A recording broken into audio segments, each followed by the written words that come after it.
Hey guys, what is up? It's me, Croft Studios here, and today we're here with our next LEGO Studio Ghibli MOC, and this is our biggest one yet. And this is our Kiki's Delivery Service LEGO set. Now, we decided to create the bakery that Kiki does work at in the movie and is seen a lot of the times making deliveries for. And we included a bunch of characters with this set. And the model overall is a lot of pieces, and we think it looks really good compared to the movie and has a lot of interesting details. So we'll go straight into the characters first, and then we'll move straight into the set. So we included 6 characters with this set, not including the cat. So I guess you could say 7 characters total with this set. And we have 5 protagonist main characters, and we also have 2 side characters who are unnamed. So we'll start with those 2 first. The first 2 we have are 2 businessmen who are just city characters, basically, who would go into the bakery. You can see right here they're just dressed up in some attire. And they will obviously go and purchase goods from the bakery or ask for a delivery service. You can see we gave him this box right here, and this is something for Kiki to deliver. You can see it's a package, and they're pretty simple characters, so they're just throw-ins with the set, basically. We'll start off with a side character being Fukuo. I think that's how you say it. He is a bakery worker. He works with Asano.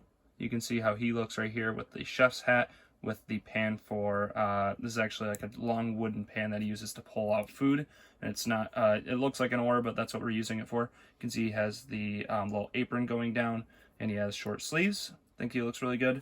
We have Asano, who is the owner of the bakery. You can see we gave her a green dress with a apron on the front right here to complete it. You can see her face right there, and she has white sleeves, and she also has back printing there and orangish hair. And we just gave her a little smiley face right there. Pretty simple minifigure as well.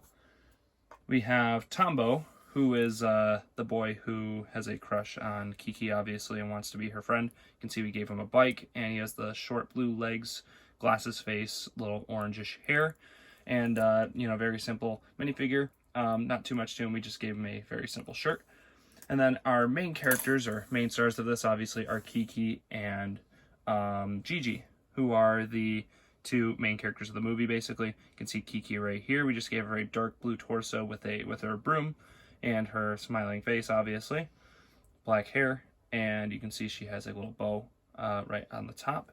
And there's also Gigi, which is a black cat. I actually had to order this online because I didn't have a good black cat. We had a regular small black cat, and I thought this one looked a lot more like the one from the movie. So this is also one of the characters in the set. So now that we're done with that, we can move into our models. So here is the main building for the bakery. Basically, there are 2 buildings total with this model that collide into one major model.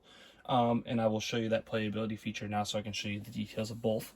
Basically, this model splits in 2 if you just pull this right here. And we have a small building and a large building. So we'll start off with the large building, since it's the main one you see a lot of in the movie. And you do see the other one as well, but we figured I'd show you this one first. So this is the main bakery area. You can see the front door is green. We have a sign on the front. There's a bakery area. I'll show you all this in detail in a minute. But you can see if we do a 360, there's lots of details on this. You can see the roof right here. It's actually a big crack in the roof right there. Not a perfect looking roof, obviously. You can see up on the top we have some chimney details as well. And then on the back, we also have a back door to get into this building. And there's also some windows up here. And then on this side, you can see we have a little green sign. This is where the building connects. And then this is, if you want to, you can even take these out if you want to just have this building. And then you can cover this up with something if you really want to. Then we have this part of the roof, which collides with the small section of the building, which it connects to. So we'll get straight into the details of this building first, and then we will go into our second building. So a look at the outside of this. You can see on the top of the roof we have our chimney details, like I was saying earlier. We think it looks really good, honestly, in terms of a roof. You can see we have this right here, so if you want to, you can kind of put it at a kooky angle if you want to, but in the movie it is like this. And you're probably wondering, how do you get to the inside of this model? We'll show you that in a minute. So now if we move our way down here and take a look at some frontal details on this, you can see right here we have a bakery window which shows some goods on the inside. We have our windows, we have wood details, you have a small window at the very top here. And then, like I said, on the back, you also have these same details. So now I'll show you the playability feature of how you get to the inside of this model. Basically, one of the playability features is that this entire roof just easily lifts off and does reveal to the inside. So we'll move on to the inside of this building first.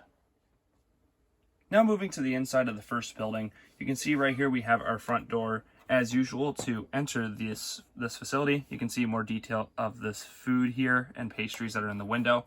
And then going to the inside, you can see we have a lot of different details going on here. So we'll start off with the front part, which is the cash register and front pastry area. You can see we have some pastries in a small glass window right there, as well as a flower and a cash register, obviously, to take orders and things like that. And we put a Sano back there. If we take her out of there to see the details a little bit better, you can see there's some plates down there to stick some minifigures on, and you can kind of set up some scenes. There's some drawers. There's also some baguettes right there as well. Then we have a little raise in elevation right here, which leads to the upstairs and also the bakery making area. You can see we have a donut fancy little detail on the wall there. We have a telephone, and then moving over to here, this is the pastry window that we saw earlier showing the products. And we also have a sticker right there that says Taco Tuesday. One thing that I thought was an interesting design with this is how we took these pink pieces and kind of put them inside of an arch. They're not held in like necessarily super well, but being in here alone makes it so they can't go anywhere. And you can see we also put some ceiling detail up here, just some wood going across some wood planks. And overall, I think this room looks pretty cool. You can see I actually put this up here on purpose. It's kind of like a worn down detail, like something was sitting up there for a long time. Thought that was kind of interesting looking with the scribbled up pen. That's something that I probably did back in like middle school or something, most likely drawing on top. Probably making like I think that's from a custom crafting table I made at one point from Minecraft. But you can see in the back here, this is the actual bakery making area. You can see we have cabinets right here, and obviously those open up to put whatever you want in there. We have a table over there for making dough. We also have a spot right here for cookies, pastries as well to store in the back. And we also have a furnace. Now, this can just be removed to put things on the inside, and you can see how the furnace is built in a circular pattern. And then on the front right here, you can see you can just put stuff on the inside and close it up. And you can see we have that hooked in by 4 studs in the back, and then that can just kind of sit right here. So if you want to play this out, actually let me open this back up and put it on the inside. You can kind of put it like this. If you want, you can have our chef boy go right in here and he can make us some pastries. So you can see how that works right there. And there's also the back door, which I showed you guys earlier, which is right here. So now I'll show you the second level and how you can get to it and get access to it, basically.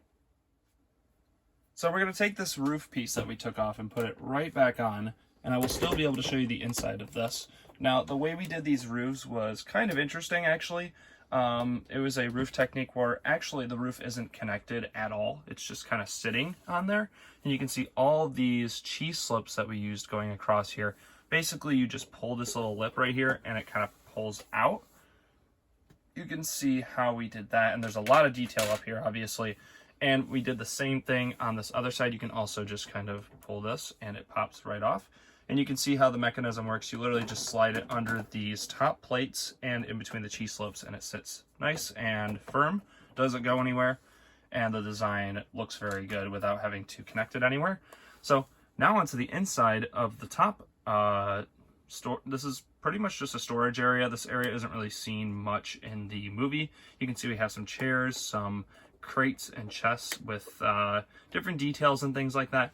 And one area we have over here is a bunch of packages, probably having supplies in them for the bakery.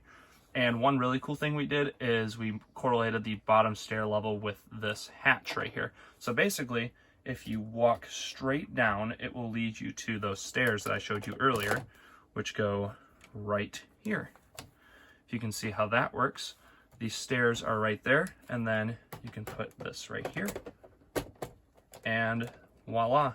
You have your access to the second level, and you can kind of see where the cash register is down there. So if you want, you know, he can walk up here to get his supplies and then walk back down the stairs, whatever you want to do. Or you can have some guy come up here and try to steal some stuff and then get pushed down the stairs, and then you can close the hatch. So we thought that was a really interesting feature. You can see these are just giant plates for the roof. This is the back of a roof piece right here. And we thought this would be a really interesting way to connect the roofing without having it be too all over the place and be too clunky looking. And having stuff connected by like clicker plates and things like that can be quite a mess sometimes. So we figured we'd just do it this way. And we thought that it would look the best this way. So now we'll move on to the second building. So moving into our second model, which is the smaller building, you can see how we have this connect basically by these little clicker pieces right here. And you can see how the roof kind of molds into the larger roof. And you can see disconnecting it right here. We can move into this section now. There's nothing actually on the inside of this. We just basically made it roofing, and you can see how that works. We have a chimney detail. We have a window detail here. There's nothing, like I said, nothing actually on the inside of this here. Just stable bricks and things like that going to the back. So now you can see this model right here. There's no door on the front. It's just a frontal area with roofing. And same thing with the side. There's not really too much detail on the side of this, but on the back, you can see we do have some details. We actually have two doors. And we have a door that is actually on its side, which is yellow. Super cool looking right there. I think the roofing on this set overall looks really cool. You can see I put a cracked piece right here just to show that the roofing on this set is not perfect, obviously. And in the movie, obviously, it's kind of a rundown building in some areas, especially in this area. So now we'll move on to the roof removability of this model and what the inside of this set looks like. So we made it very easy, just like the other model, to remove this roof. Basically, you just take this right here. And the difference between this one and the other one is that the stairs are connected to the second level here since they go outside. So when you're dealing with this one, you kind of just set it to the side very carefully without breaking it. And then going here, we'll take a look at the bottom level first since it is the most accessible in terms of taking off roofs. You can see we just have a bathroom area down here. Very small. Obviously, this is a bathroom for the overall building. So if a worker needs to go to the restroom, they can use this as well. We've got a newspaper in there. I love using that newspaper with Old Man Yells at Cloud from The Simpsons. That's always a funny one to use. We got a trash can. We have a sink with some cabinets, and we also have a toilet with some toilet paper. And we do have a little window right here, which goes obviously out of view of the toilet. So you don't want people looking at you when you're on the toilet, but you can see the model has a door here, and it's a pretty simple design, but I think it is very good, and it gets the job done. So we can now move on to the second level, which is actually where Kiki stays during the movie. So the roofing is very similar to the other building where you kind of just remove it. So you can see we gave you a little lip right here for you to grab onto and pull this out. And you can see we have the inside right here, but this isn't also the only way to get to the inside. We also have it here as well. This one's a bit weirder though, I guess I can describe it as, because you have to actually remove a piece. So I'll explain how that works. Basically, this little piece down here removes and you can kind of get it out of there. This one's a little more tricky to get out, especially on camera. When I'm looking at the camera, looking back at the model, you can see how basically it connects here and it pops out. So it kind of just connects onto this stud right here, and then you can pull it out. You can see it's a very simple design. It's not supposed to be super hard on there, but this one isn't necessarily supposed to come out as much, but you can do it if you want to. So you can see we have the stairs here, and then we have the inside, which is Kiki's room. Now, let me put this back on here, and we can actually take a look at this thing. You can see we have a table right here for her. We have her bed, and we also have some milk for the cat. So you can see we can put her in here and kind of set up whatever scene we want to. And also we can put her cat. So I always thought that was a super cool feature with this set. The removability of roofing. Valor did a really good job with the overall design of the structures in this building, and I went back through and helped him make sure everything looked very finished and polished. And you can see we also have some creaked up flooring. This is obviously the part of the building that's a little more run down, but it is the area that Kiki gets to stay in during the movie. And obviously we can set her on the bed right here if you want to and set up the scenes from the movie. And you can see we have rice over there. We have a cup, actually 2 cups, and we have her chair. So I think this model overall looks super cool on the inside. This is the smaller building. Obviously, the main model is more of the movie scenes, but I think this definitely is fun for accuracy reasons to have the entire building have Kiki's area and also a restroom for the workers. So overall, it makes the set much bigger and more interesting. So now we can move into our conclusion. Alright guys, so I hope you enjoyed this Studio Ghibli mock. We have a few more coming your way after this. I hope you've enjoyed this series so far. We're having a lot of fun making these mocks. Totally different than a lot of the other mocks we've made, just because it's from different movies for each set. And it's a lot of fun, so like I said, let me know in the comments below what you guys want to see. We already have another one done after this, but like I said, I'm trying to pace these so they're coming out in a timely manner, so we have a lot of time to make other mocks as well, so we can get started on the series after this. So I hope you enjoyed, guys. Thanks for watching. We'll be coming out with more soon. And leave your thoughts down in the comments below, what you thought of this mock and what you'd like to see next. So thanks for watching, guys.